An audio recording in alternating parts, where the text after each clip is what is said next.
I want to start by welcoming this bill because it actually does address a lot of the underlying problems that we have within our schools' education and indeed protection of children.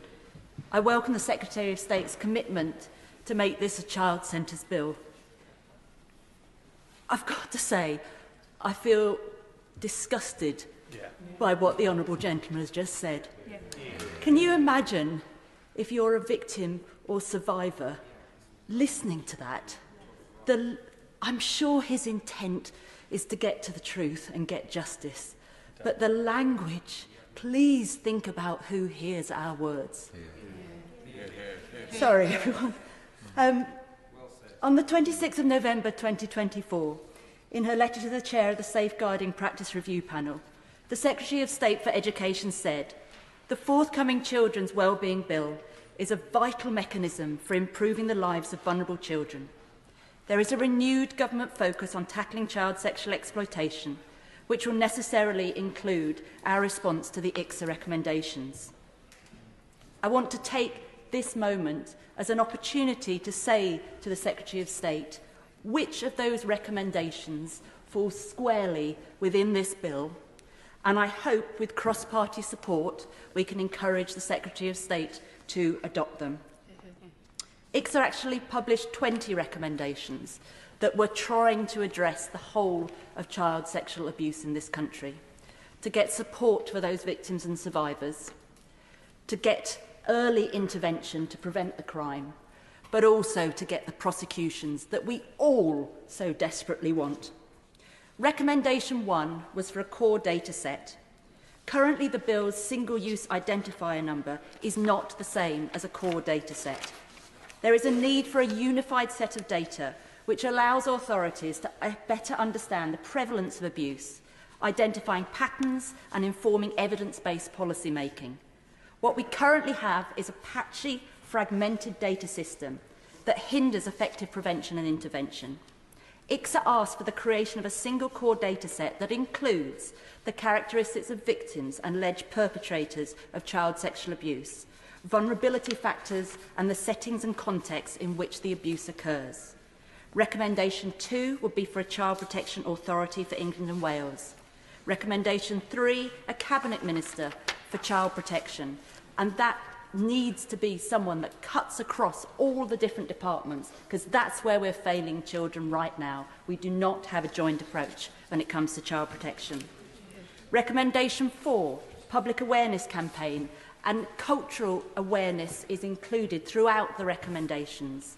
We need to make children aware of the risks that they face, but we also need to tackle cultural insensitivities and much worse wherever we find them. This is one that's particularly pertinent to me because I'm very proud that I got the previous government to make sure every child from primary school had relationship education. However, in September 24, the DfE published an independent evidence review on teaching relationship education to prevent sexual abuse, and it found that still teachers were not receiving the adequate training.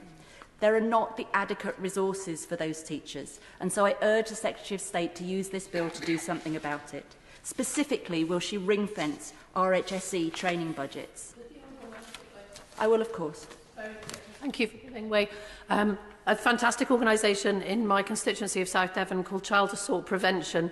I worked with them when I was working at Devon Rape Crisis. They had to close their doors 2 years ago because their funding was cut by the previous government, and they were doing really, really vital work with primary school age children, teaching them about the dangers of sexual assault and how to avoid it. So I would really welcome the government looking at reinstating funding to organisations like this who are working in this very sensitive area with young children.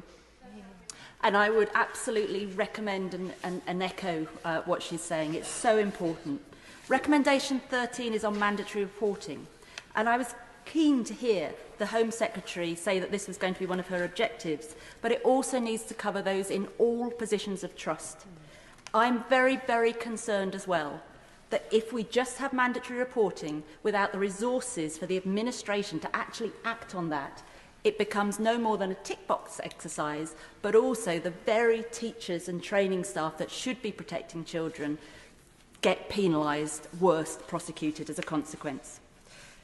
I would like to say that ICSA took 7 years, cost £186 million. It had over 2 million pages of evidence, 725 witnesses, and over 6,000 victims and survivors put their trust into the process and gave their evidence. They did all of this. We spent all of this money so that the recommendations would be implemented. There was also a Home Office report. Again, I spent a year of my life putting into the Home Office report, which was in 2020, which gave the solutions. I spent 2 years in the ICSA inquiry specifically around grooming gangs. The recommendations haven't been adopted. So I say with the deepest respect to all of those calling for a national inquiry, rather than that, put all of your energy in getting these recommendations adopted.